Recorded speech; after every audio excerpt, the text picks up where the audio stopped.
Welcome to the Romine Radio. In the studio today, I have my good friend, Jason Crawford. How you doing, buddy? I'm doing pretty good, man. How are you? I'm all right. We're actually getting into a little bit of video gaming today. We're going to talk about life a little bit. But let's start it out. Jay, what do you do for a living, man? What do you got going on? Man, I work over at the truck rental place. I work for the budget trucks. Nice. You deal with a lot of the public sector. It's I deal with a certain section of the public. It's an alright job though. I like it a lot, man. The people I work for really couldn't work for anyone better than that. Yeah. Well, now me and Jay got some history back in high school. My older brother, Tony, is his best friend. Isn't that funny? A lot of people think that. Like, a lot of people think that Tony's the younger brother, when really he's the middle child. Right. Well, these guys, back in the day, we used to make movies together. We did it was like before MTV Jackass was MTV Jackass. We would go to like Kmart and ride around on little tricycles or, just whatever. And, Jay, tell me about growing up in the mountains, man. I mean, what was it like back then? What did we do for fun? Yeah, man, we had a good time. It's crazy back then because we were just in high school, middle of high school. Yeah. And we're hanging out. It's like me, you, Jeremy Brooks. Or not Jeremy Brooks, Jeremy Buchanan. Right. And it was weird because Tony is my best friend, which is your brother. But then it was just like me and you hanging out, which we hadn't really done before. That was kind of the first time we were putting those silly videos together. Right. Buchanan would like jump out and assault somebody, and you would film it. Yeah. We had Luke Ford, which we hope to get back on the show. Really funny dude. And he would be riding in the back of the pickup truck, and at a red light, he'd stand up and say, "I hate red lights," and do a red light protest for the public. Crazy guy. He's funny though. Yeah, it was good times. I kind of miss it from back in the day, man. But I mean, we still have good times. Mm-hmm. It's crazy that we're all still hanging out together. Now here recently, you guys picked back up doing some Dungeons and Dragons. We did, man. I hadn't played for a while. I've been playing a pickup game of this other system over in Asheville with my buddy Greg. And me and Greg have been talking about starting our own thing, and me and Ross had talked about it. And then started talking to Luke again. Hadn't talked to him in a while. Told me he was getting married. And once we started hanging out, him and his girlfriend both play, and so I started putting games together, and we've been playing every other Sunday, getting together, having a good time. Okay. Well, actually, I don't know too much about D&D, but we might get into that. It's a fun game, man. You should come play it. Yeah, I hear it's kind of like Grand Theft Auto meets role playing or something. Like you can pretty much do anything. It's a cool game, man. You got to be into that kind of thing. It's really in the imagination. And if you're not the kind to like, let your imagination wander, kind of have fun with it, it's not for everybody, Plus the rules are kind of complicated. If you've never played, there's definitely. Well, the thing about role playing is I haven't done it in that sector, but I have been on some internet chat rooms. No. Well, anyway, listen. ASL. Come on. Anyways. Just turned 18. So Jay has actually met the writer of Spider-Man.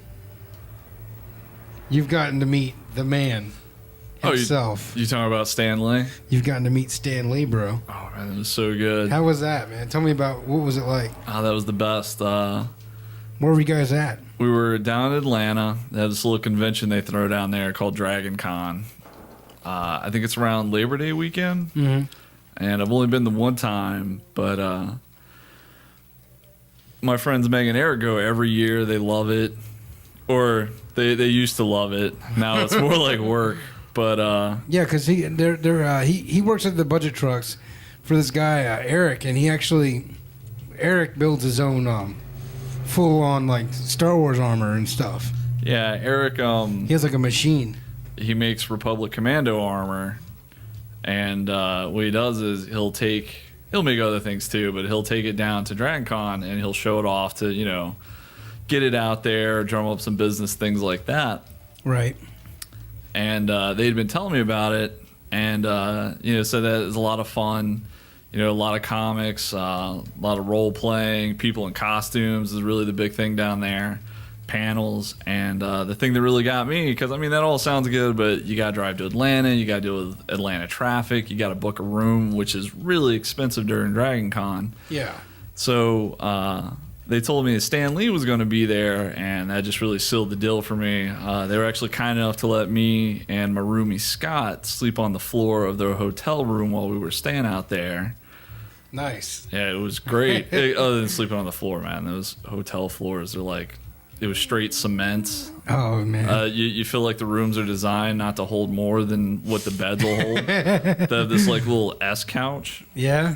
And it's like real slick, but with the S shape, you can't really stretch out on it. Oh, I see. They kind of hacked it to where people couldn't just... Yeah, like you can't lay on it. That's messed up. You could just sit on it. What company is this? I'll never sleep there again. I can't remember which hotel it was. It was a really good one, though. Sounds like a Howard Johnson or something. God, man, it was... But anyways, that's cool, man. So now, one of the things about Stan Lee was you're not allowed to touch his hands or something, right? No, yeah, the first time we were... Because the whole time, for me, the thing I wanted to do was I just really wanted to shake the dude's hand. Like, it wasn't so much the autograph I got. Meeting him was great, but I just, I really wanted to tell the dude I was a fan. And you get there and you wait in line, and the very first thing the guy told you was like, Stan Lee's kind of old, you can't touch him. They don't want him getting sick. His immune system's not what it used to be. But the next day, a buddy of mine, Keith, got me to go take a photo with Stan Lee. Okay. And they try to move you pretty quick, but I mean, you're right there next to the guy, and I was able to kind of coax him into shaking my hand while they took the photo. What did you say to him? Like, I just looked at him, and I was like, man, can I shake your hand? And he was like, what? And I was like, can I shake your hand? He's like, sure. And I shook his hand, and I had this big goofy grin on my face, and they took the picture, huh? They took the picture. That's awesome, dude. It's a good looking picture. It's me with my mouth hanging open in awe. Now, you said Keith. Now, Keith is our buddy too. Kind of. I'd love to have him on the show actually, but tell me a little bit about Keith. Keith's a really cool guy. Keith's a good friend of mine. He runs a comic book store here in town called Fandemonium. Mm-hmm. And he was there, too, at DragonCon. He got to meet Stan Lee. He got it better than I did, though. He got to do this whole meet and greet thing. Really? So he and, like, a small, select group of people were able to get together and just kind of hang out and mingle with the guy. Mm-hmm. Nice. It was pretty cool. In his comic store, he actually has a whole full-on Predator statue. Yeah, it's amazing how many nerds we know. But there's another friend of ours, Mark, and that's one of Mark's props. Oh, really? Yeah, it's or I shouldn't say. Or yeah, I guess it's a prop. It's not something like he made, but it's something that is like off of it's a cast pulled off of one of the stunt suits in Predator 2, if I remember right. From the actual movie. Yeah, from the actual movie. Wow. That's cool. Now, Mark Zoran, he actually has like a DeLorean. He has apparently a whole room dedicated to Legos, and he does audio-video work around town. He does. He just did the new system up at the library. It looks really good. Very nice. And, sorry, I'm having some Sour Patches. So, getting to you there, buddy? Can't handle the sour. Getting old, Jesse. I know. Warhead would tear you up right now. Oh, I don't go with Warheads. Those aren't even enjoyable. What about you? What's your candy? What kind of candy you like? Man, I'll eat just about any kind of candy. Sour Patch Kids, chocolates, caramels especially. The only thing, man, I'm really going for is the licorice. Yeah. Like that old school general store candy, like anise, all that stuff. I can't stand it. I like Twizzlers, but I'm not. Who eats black licorice, dude? Yeah, well, I mean, yeah, I like Twizzlers. Although I gotta tell you, Eric hates Twizzlers. Oh, really? Yeah, it tastes too much like wax for him. That's funny. So you got to meet Stan Lee. Have you ever met anybody else famous? I don't know if I have, man. I got to meet Not that you need to meet anybody more, but got to meet the weatherman from WLOS one time when we were in school. that's cool. It was all right, you know. It was interesting to see someone that you recognize from TV, but I mean, you know, really it's just a weatherman. All right, so I think there's a really interesting story that you and Tony told me. Like I said, Tony's my older brother, but Jason and Tony were close friends in high school. And so, listen. What are you getting ready to tell the people? You guys, there's so many stories that we can go into. Like, for instance, one time they had to watch this, like, Nazi propaganda thing in school. Oh, you talking about we're sitting in history class, and I think Tony's either sitting right in front of me or he's right behind me. And it's this thing, it's an old propaganda film. It's like they're trying to, it wasn't about the Nazis though, it was about the Japanese. And basically they show like these Japanese soldiers throwing babies up in the air and like catching them on the bayonet. Oh my God. And Tony just kind of like laughed to himself. But then I sold him under the bus when I called him out for it in front of the class. Hey, you're like, are you serious? It's just the whole class turned on him like that. The turncoat. Mm-hmm. And so... It's a good story. But anyways, there was this thing where they had to do a stock market competition. And it wasn't just like a classroom thing. Like, it started in the classroom, but it all goes to a state level, I guess. Well, yeah, it's like this competition that they have, and depending on how well you do, you know, if you're competing against not just like the people in your class, but the people all across the state. Right. And so when me and Tony did it, we did well enough to where we beat everyone in our region. Okay. We beat everyone in our class, all that stuff. And then, you know, we were good enough to take it to the state level. And in the state level, we only made it to second place, not first, but only because they limit the amount of stocks you can put into one company. Oh, really? Yeah. So if we could have put more stocks into the companies we wanted to put, I think we would have won. But well, some 6-7-year-olds beat us. They put all their money into, what was it, IBM? Huh. Well, this was okay. So the deal was before Spider-Man the movie came out, they had figured that they would invest in Marvel Comics. Yeah, see, that was the thing. Marvel had been bankrupt, and this is about 2001, 2002. Okay. And Marvel had just come out of bankruptcy, so when we started the game, Marvel was selling at a penny a share. Oh, my God. Yeah, and because they limit you and how much you can buy, we only got to buy, you know, a certain amount of Marvel. But even that little amount, you know, it did amazing because that same year was the year that Spider-Man, the Sam Raimi Spider-Man, came out, and it killed at the box office. Yeah. And really helped bring the company back from the brink. And, if we'd been able to put all of it into the Marvel Comics, and maybe not as much as we did into General Mills or whatever the cereal company is. Right. I think we would have done better, but, you know, it was a team thing. Didn't get to make all the decisions. Yeah. Well, that's really cool, man. I mean, what a story. You know, like, what if it was real money? You guys should have really jumped on. Did you know that they were going to come out with a movie or something? Or Yeah, man. We knew. You saw it coming? Yeah, well, they'd been talking about it for so long. Like, ever since 8th grade, they've been talking about a Spider-Man movie. And I remember in 8th grade specifically, there was like this, I don't know, this spoof article or whatever in Wizard Magazine, which is kind of this nerdy magazine. Yeah. And they had picked, like, Leonardo DiCaprio to play Spider-Man. Oh, really? Yeah, which now I think would be probably really good, like if it'd been the younger Leo. He does kind of have that small look to him, that kind of, you know, younger, nerdy looking guy. But, yeah. But at the time, just absolutely hated Leonardo DiCaprio, and I thought it was just going to be like the worst movie ever made. Yeah, he was cheesy, man. Like he was with the Titanic film, right? Well, that was the problem. Is 8th grade, Titanic came out, and just it's all any girl would talk about.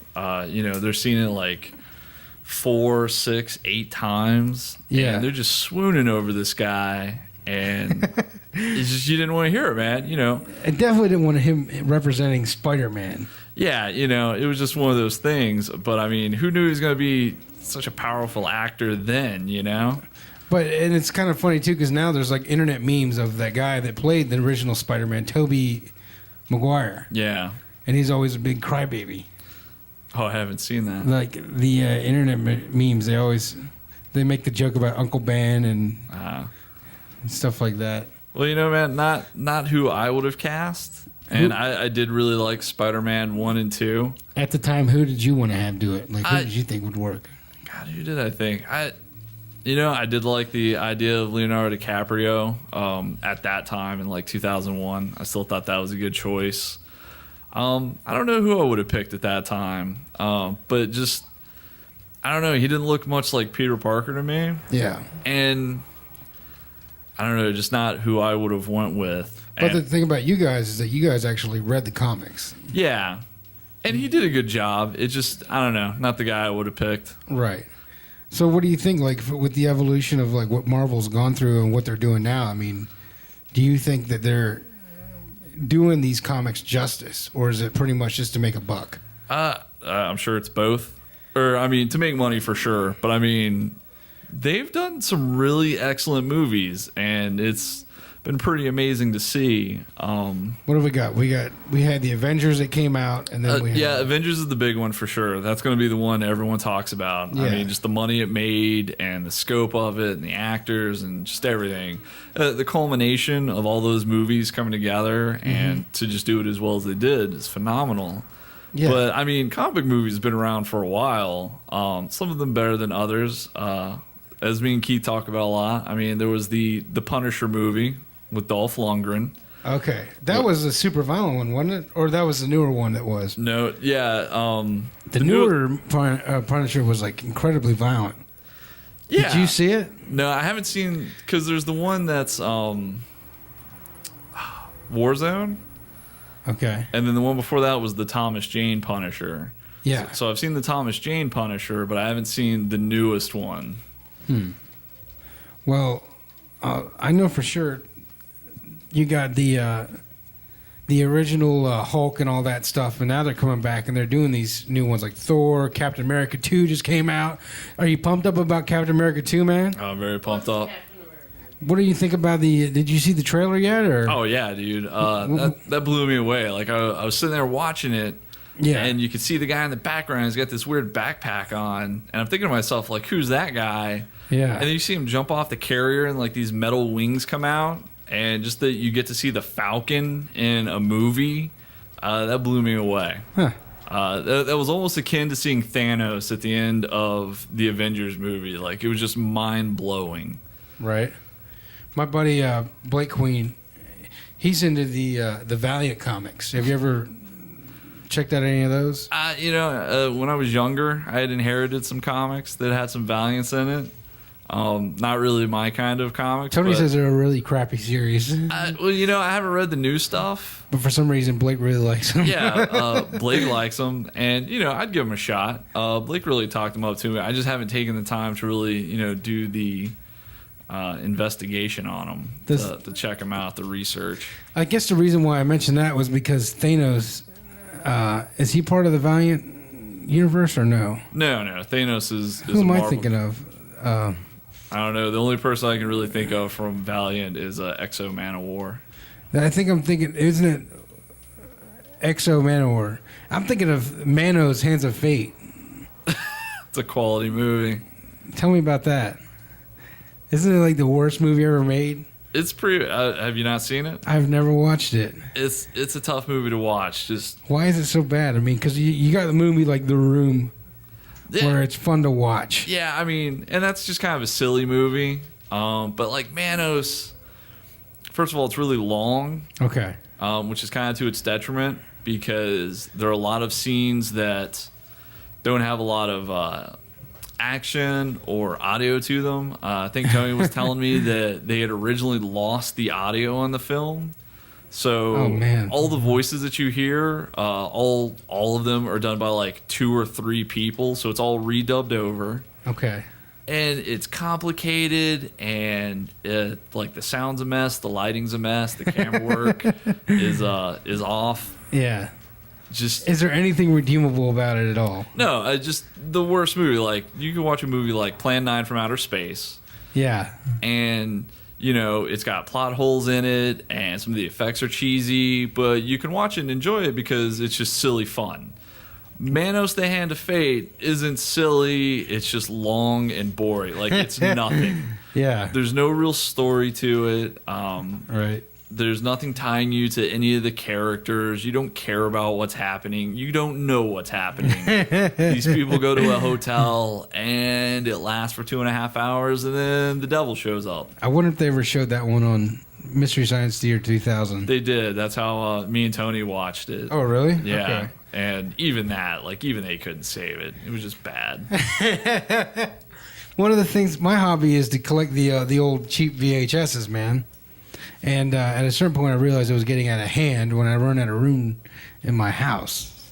But I love watching cheesy old movies. But again, there's a fine line there, you know. Yeah, and that's sometimes it's not fun to watch. And yeah, that's the problem with that movie. Is it's not there's nothing there to hold you to it. Like, it's not silly.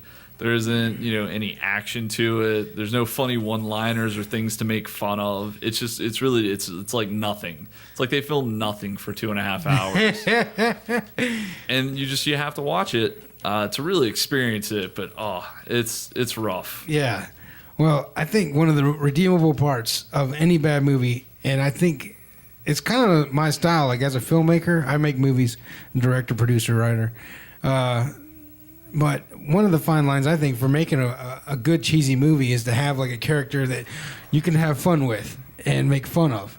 You know, like they had the Rosdauer character in that one movie. Oh, yeah, yeah. Which one was that? Rosdauer? It was about the cult. Yeah, I can't remember what it was. But I anyways, can't remember. That's funny because that actually just I was reading about that the other day. Oh, really? Yeah. So it's pretty funny. But anyways, so let's talk a little bit about what's going on with this thing in the news. We have you guys do the okay, let's cut there for a second. I lost my train of thought. Are we off air? Off air for a second here. I feel sorry, man. Why? It's really boring. What? I don't know who would want to listen to this. And like, do you listen to him twice? Me? Yeah. The Nathan one I did. What was good about that one? He talked about being in prison. Well, that's cool. Yeah, see, I don't have that kind of experience. I don't have that kind of... Plus, I feel like we're jumping topics really fast. What do you want to get into, man?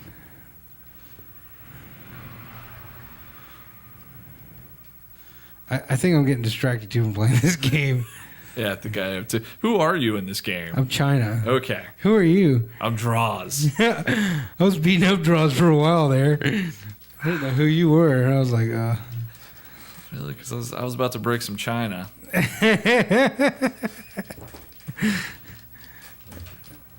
Yeah, see, the hard part is like trying to remember how to play while we're doing this. Yeah. And then also keep up with who I am. And then Because I've gone through 2 characters already. Well, first off, you picked a weird lady. Well, I didn't know we were doing the Royal Rumble. What did you think we were doing? I don't know, man. I thought it was going to just be me versus you, and you picked the pig lady, so I picked the lady. I thought it was going to be fair, you know? Yeah. And then it was a damn Royal Rumble. Free birds. Oh, my God. Who is that guy right there? Who? The guy in the underwear, is that meat? Yeah.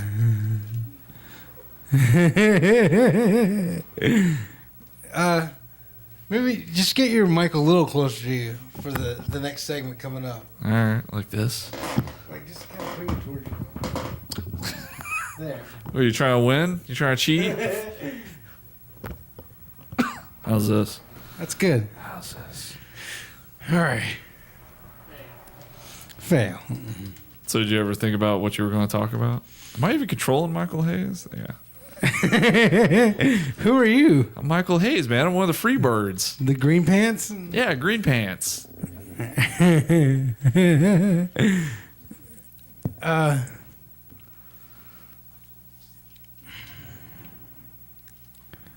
right. Oh.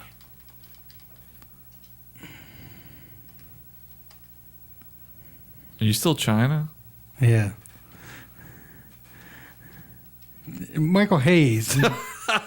Why are you hurting me? What did I do to I am you? helping you. You don't want to be China. You're not going to win with China. Me. God, I don't remember how to block anything.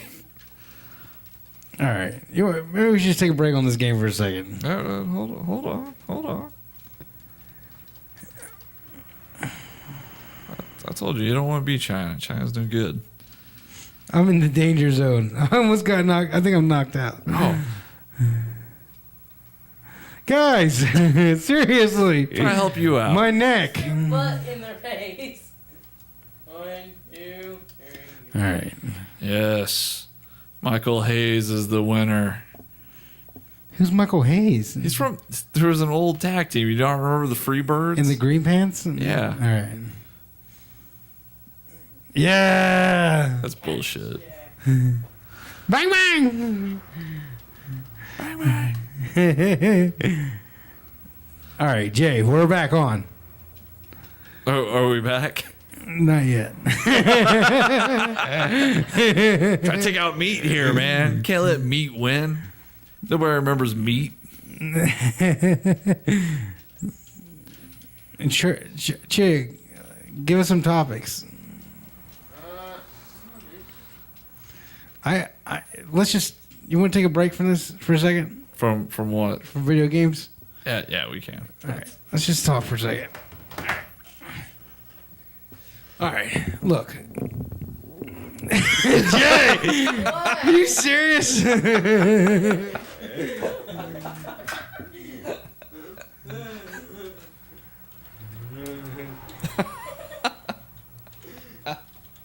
You stink. All right, here we go. That's not going on air, is it? No. All right, we're gonna do a random part of the show. All right. So we're back here, and what we're gonna do is we're gonna do a bunch of random topics, and kind of go off the cuff here. All right. First off, we have Dev Woman.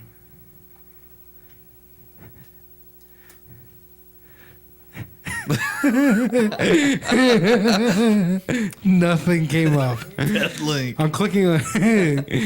Okay, we have Krail Tap. All right, maybe this is a horrible idea. It's kind of terrible. Why is smart car? I don't know what any of this is about. Literally a bad idea. Okay. Look, yeah, we just like totally derailed from this podcast.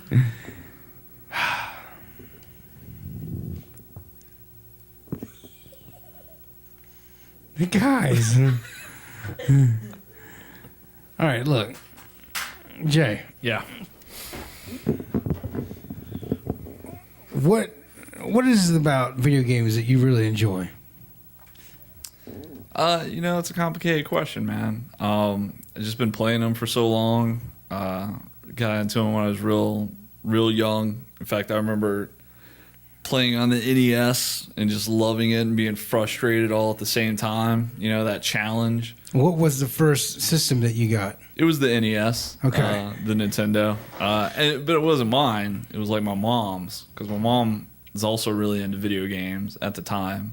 Okay. Because she came out playing pinball and hanging out in arcades and things like that. Well, that's kind of like my dad. I mean, we grew up. Our first one was the Atari. Yeah, and that's a cool system. And growing up, I thought those were like the only three systems, was like the NES, the Atari, and the Sega. Right. Well, we had the for Atari, we played Pitfall. That was a fun game. You know, classic.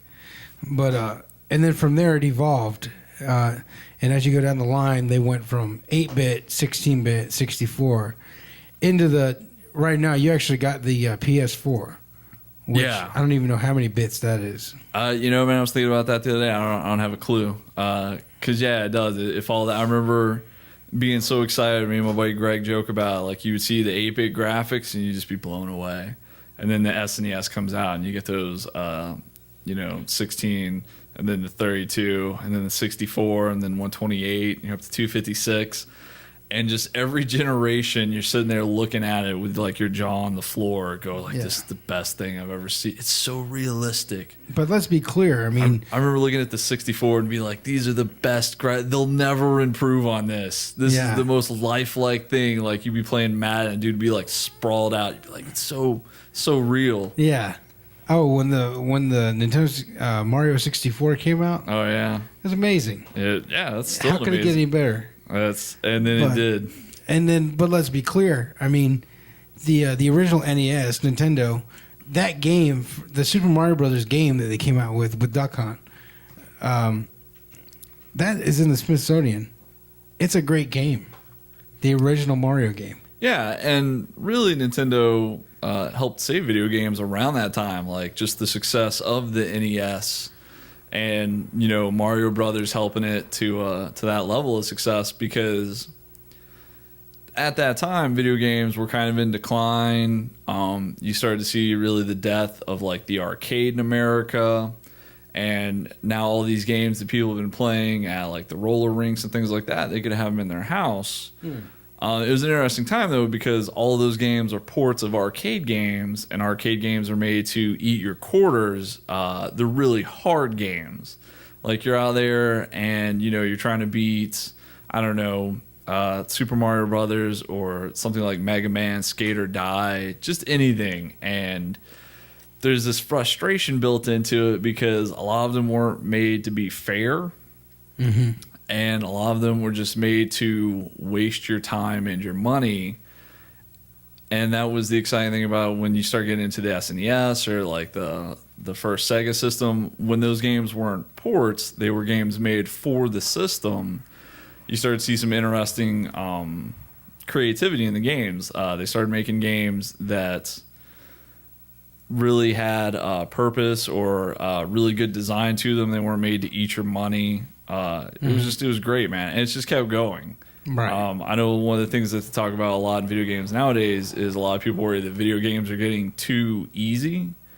And I think part of that is there's that nostalgia for those NES games or those arcade games. Right. And like I said, those games are made to steal from you. And then these newer games aren't. They're made to give you an experience.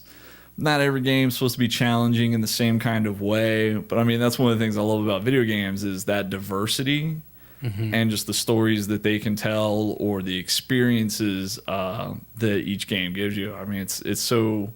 There's so many different ones nowadays. It's astounding. And they keep talking about virtual reality and where that's going.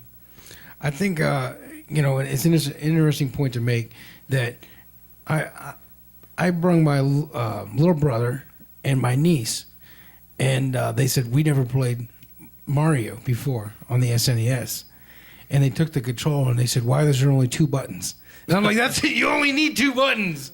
These days, it's like there's like 14 buttons for the game, and not to talk bad about it, but like games can be very complex these days. Yeah, man.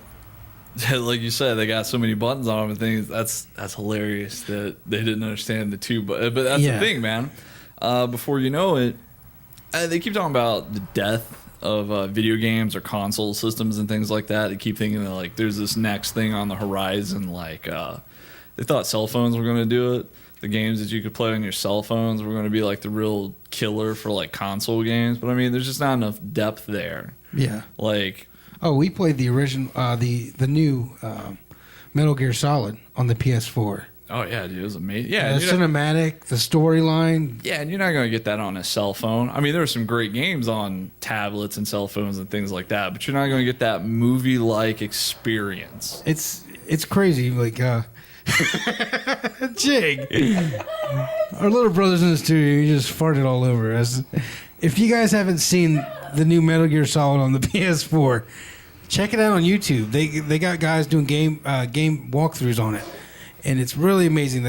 The graphics in it and the storyline, the way it's all melted together, and that doesn't even take into account like the game logistics, like the playability of it. Yeah, plus it's really cool to listen to the creator of that, Hideo Kojima, talk about it, because the way he built those cinematics was just like a director would in a studio. Like they had with the mocap and everything, they had people acting it out, the way they had the camera and they took the shots is really impressive. Yeah, like they had supposedly the greatest, most technologically advanced movie ever came out, Avatar, made for like what $250 million or whatever. And the same way they did camera work for that Avatar movie, they're using for video games now, where they're putting the cameraman within this a 3D situation, and then they're putting that into the game. It's really amazing. How much did it cost to make Avatar? I'm saying 250, but I don't know if that's true. Because if I remember right, 250 is what they spent to make the new Grand Theft Auto 5, and that game took in $1 billion. Yeah, the first day sale on that was like exceeded. Yeah, in the first 2 or 3 days, they had $1 billion in I mean, that's astounding. Okay, and another thing I want to take a look at with video games is that not only have the console games, but there's a massive community of people that play this game on the computer, Minecraft. Oh yeah, and they've come out with it for the PS3 and the Xbox, but Minecraft is huge. Minecraft's on everything, man. Tell me about Minecraft a little bit. Well, I remember when I got into Minecraft, it was kind of known in the community of what you would call gamers or things like that. A lot of people were talking about it, but it hadn't really found that success yet. It was still kind of not very well known, and they were still beta testing it. Mm-hmm. And I had told Scott about it, and they had a little demo that you could play, or a little thing. It's just creator mode where you just put the blocks and you build a house, and it was a lot of fun. And I told him that in the full game, there were zombies. So Scotty spent the $15 to buy the game, and since he bought the game for $15, I then bought the game, and that was it, man. We stayed up hours playing Minecraft, fighting zombies. I remember he built even like a castle from Hogwarts. Yeah, he tried building a castle. To scale. Yeah, and I'd built this deep mine, and it was just cool what you could do with it. And I remember telling my friends about it and just letting them play it. And then it felt like as my friends started to learn about Minecraft, that was about how like the world was finding out about Minecraft, and then it just exploded. I mean, who knew that game was going to be so huge? It really, they've made like parody songs about Minecraft. Like they took, who's that guy? I can't remember the artist, but they'll take a song and they're getting like 100 million more views than the original song did, because the community that's behind Minecraft is so huge. Yeah, and they just keep adding to it, man. I remember when I started playing Minecraft, you could build an axe, you could build a sword, right? You could build a door. That was about it. There was a saddle in the game that you could put on a pig. And, other than that, you were exploring the world. You were looking for diamonds. collecting resources. Yeah, you were just surviving in the game, but now they've started adding all this other stuff. They added in note blocks. They added in trapdoors. Redstone was really crude when I was doing it. It was impressive to see what people could do with the circuitry in the game. And then they've even expanded on that. I mean, it's just astounding. And they're always updating it. Yeah. The official game is updating, but and it's even branched off of itself into this community-driven endeavor where they got this thing called Tech It.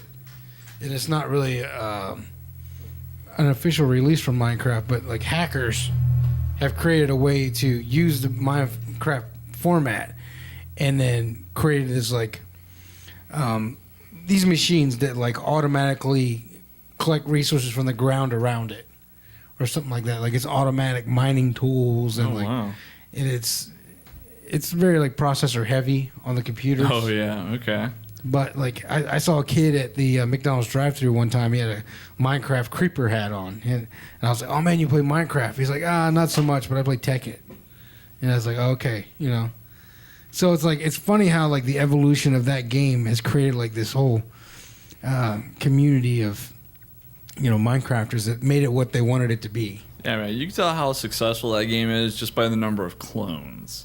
Like, you look on, like, the Google App Store, like, the iTunes Store, any of those kind of things, and you'll just see, like, 20 million ripoffs. They all have the name Craft, and it'll be, like, Guncraft or, Dig and Craft, well, whatever. And just all these knockoffs of, like, that one brilliant idea. Although, to be fair, a lot of people tell you that Minecraft isn't as original as you might think. That came off of a game called Dwarven Fortress. I think it was the inspiration for Minecraft, which had a lot of similar things. Really? And that he borrowed that and then made his own game, kind of made it his own thing. So before Minecraft, there was games that were kind of like it. Yeah. But not to that scale. Yeah, like the idea, I guess, of like building and I think in Dwarven Fortress you're actually going against someone else. But yeah, to take that that crafting, I keep using that word, but the idea of just putting things together to make new things and then, expanding on that. Minecraft was really the one to flesh that out. And then you see just so many games following that same. Don't Starve. I don't know if you ever played Don't Starve. Follows that same kind of formula. And, like the game, you can play solo, but then there's servers and stuff like that. But the thing about it is, like, they do these Minecons where, like, they get these, like, there's, like, Minecraft festivals. Minecraft has its own convention. How amazing is that? Yeah. That's one game. Mario never had his own convention. I know. And there's these like famous YouTubers that show up. And everybody wants to meet the famous YouTube channels that post the Minecraft videos and stuff. That's the other thing, man. How cool is that someone who might not have, been known or gotten into the business any other way, they can put their efforts into YouTube. People can see the effort they put into it, and then they respect that. And because of that, they want to meet that person. That dude can go to a con, and he's got fans, A lot of fans. Yeah, exactly. Millions. And it's crazy. It didn't used to be like that, man. It Yeah. didn't used to be like that at all. And that's one of the, going back to the PlayStation 4, they have that PlayStation Eye where you can like broadcast your own your gameplay or whatever. It's like a webcast of what you're doing. Yeah, but a lot of people don't use it that way. They use it just to kind of do what we're doing, just to talk about what they want to talk about, interact with people. Is that pretty popular in the PS4 world? It's so popular right now that the camera you have to buy extra, and normally it's like $60. I saw it on Amazon the other day. It was out of stock on Amazon because they're in short supply right now because the demand's so high. But they're jacking up the price where if you try to get it used or off eBay, things like that, they're going for like $80, $100 a piece. Wow. It's amazing. And like I told Greg, it feels like the Wild West when you watch that thing because you just don't know what you're going to run into. I've seen it all. I've seen dudes playing D&D. Drug use. Yeah, I've seen that. I've seen women showing off. I've seen dudes showing off. It's all over, man. Well, what do you think about that? I mean, the evolution of gaming, it's come from a very small beginning, and it's going strong. You know, you got this whole community of like gamers, people that are into dubstep, energy drinks. You know what I'm saying? Like, I'm trying to paint a picture. These YouTube channels. I mean, this generation has become so big. It's like a lifestyle now. Well, I think it's hard to when gamer is such a loaded term, because to me, anyone can be a gamer. If you play games, you're a gamer. And video games aren't the only kind of games out there. And I think a lot of people forget that. I mean, board games, card games, whatever. People like to have fun, and they like to get together and do it. And video games kind of make that easier, and they've made it a lot easier recently since you've been able to play online and things like that. But, I mean, there is this large group of people who call themselves hardcore gamers, and what they mean is that, you know, they play the hardest games, they play them for longer, and they're the best at them. But I mean, it's not a culture that I really think is great for. It's not a good representation of the people, because, like I said, anyone could be a gamer, and I think it could be really off-putting to some people. It has that kind of like negative stigma to it, right? And I mean, you know, like I said, everyone likes to play games, have a good time, and you don't have to be playing the hardest games for you to be, you know, part of that culture. Anyone can appreciate Mario. That's such a finely crafted game. So many people love Zelda because that's another just really excellent game. You know, not everything has to be Dark Souls and Mega Man. Right. I think there's pros and cons to everything, like you're saying. But one of the things that I appreciate about video games is that I think when you think of a video gamer, you think of somebody that's maybe kind of lonely, or somebody that's not really like, hey, I want to go play on a sports team or something like that. Whatever. The thing I appreciate about the video game industry and how it's evolved to this time is that some of those kids that, like back in the 90s, there wasn't really an online community. No, yeah, unless you were playing on computers. I mean, if you're talking just console games. The most community you might have had was like in a Wizard magazine where you go read people's like reviews or something like that. Exactly, calling in the hotlines to get those hot tips. But nowadays, like, I think the sense of community and the camaraderie. You know, there is a lot of trolls. There's a lot of haters on these games, okay? But overarchingly, I think there's a lot of friendships that people bond together, they build. And I think that helps, like, kids that feel like the normal world that they have to go and interact with, like, when they're at school or something like that. That's kind of overwhelming. But to be able to connect to people anyways back home within their games and stuff like that, yeah, it's cool. Like, anytime you can find someone that you can identify with over something, like whether it's sports or, you know, it's music or it's video games. Sure. I mean, that's a powerful thing. It's good to kind of have those relationships. It's a good jumping off point. I mean, because let's face it, each kid that's born, they might not like the town they're born into, or their neighborhood that they grow up in is a little rough, or, you know, something like along those lines. But they can still go back and connect with the people, like Jay said, that they relate to. Yeah, and I've never really done this, but I know people who have. They made really strong friendships just from playing games. Like, they meet someone, they have a great time, and, you know, they carry that over.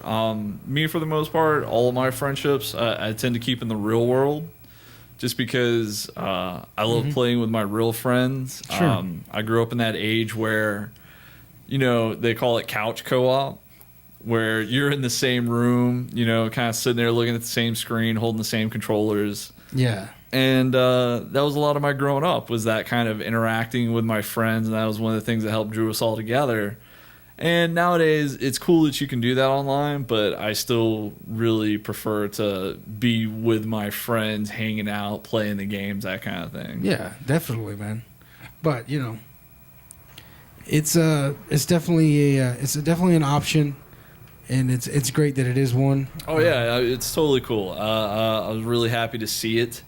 It just keeps getting easier. I remember when we were trying to play games together on the Dreamcast, Dreamcast had a built-in internet connection. And Oh, really? Yeah, trying to make that work to play some football wasn't always the easiest.